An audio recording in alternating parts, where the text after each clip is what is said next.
So our next step, we've done excitation. Now we're going to couple excitation and contraction. So we call that excitation, contraction, coupling. That makes sense? Okay. So,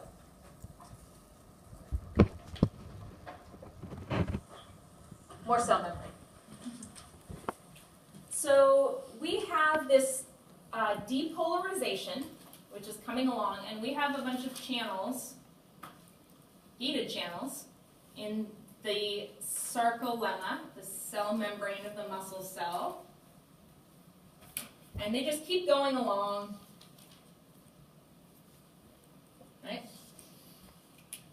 When this depolarization hits these channels, it makes them open. So these channels are, again, voltage gated.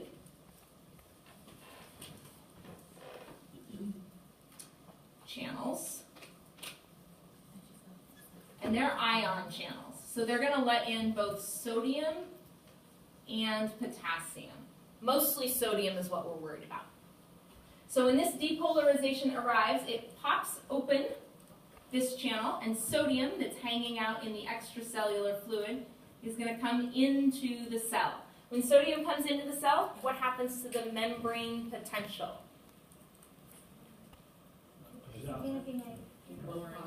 It gets positive, it depolarizes. When it depolarizes here, it's going to pop open this next channel. And sodium is going to come in this channel and cause depolarization. And then this is going to pop open this sodium channel. So more sodium can come in and cause depolarization. And so on and so forth around the cell.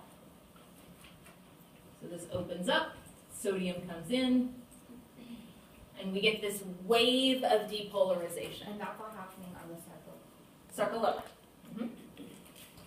One part of the sarcolemma is the T-tubules. Remember, the T-tubules are like tunnels that go into the cell.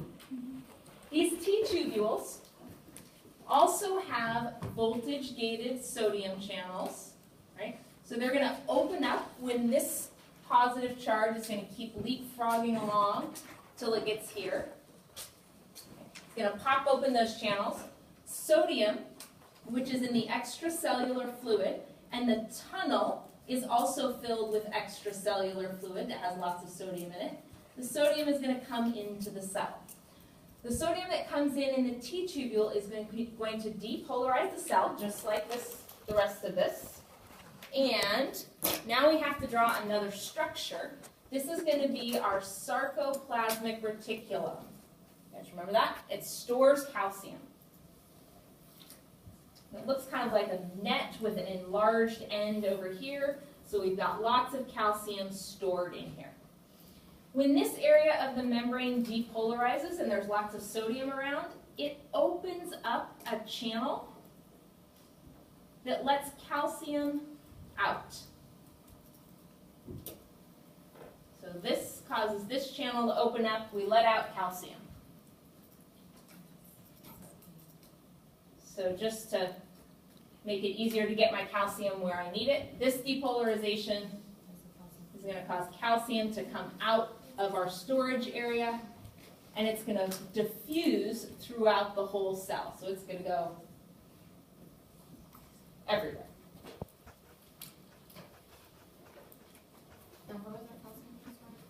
In the sarcoplasmic reticulum.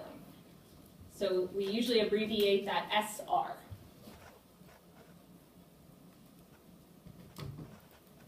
So we let out the calcium. When the calcium gets let out, it is going to go to our regulatory proteins, which are associated with our thin filaments. So I'm trying to draw some actin here. So we have actin. We have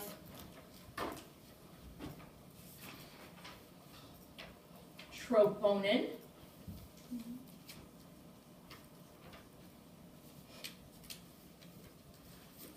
And we have tropomyosin. What does tropomyosin cover up? The binding sites on actin. So right here, we would have a site where myosin can attach to actin. We might have another one over here, and maybe one more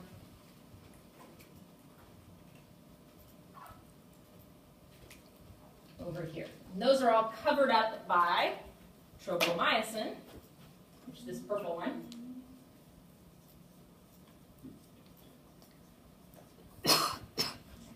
So when calcium wanders over, so here it comes, whee, and it binds to troponin. This is our calcium. It's going to come and bind to troponin. When it does, it's going to move tropomyosin off of those binding sites. So tropomyosin is going to move, and then our myosin binding sites are going to be exposed so myosin can bind to actin. So that's the last part of excitation-contraction coupling. So excitation-contraction coupling ends, that phase ends when we uncover our binding sites on actin.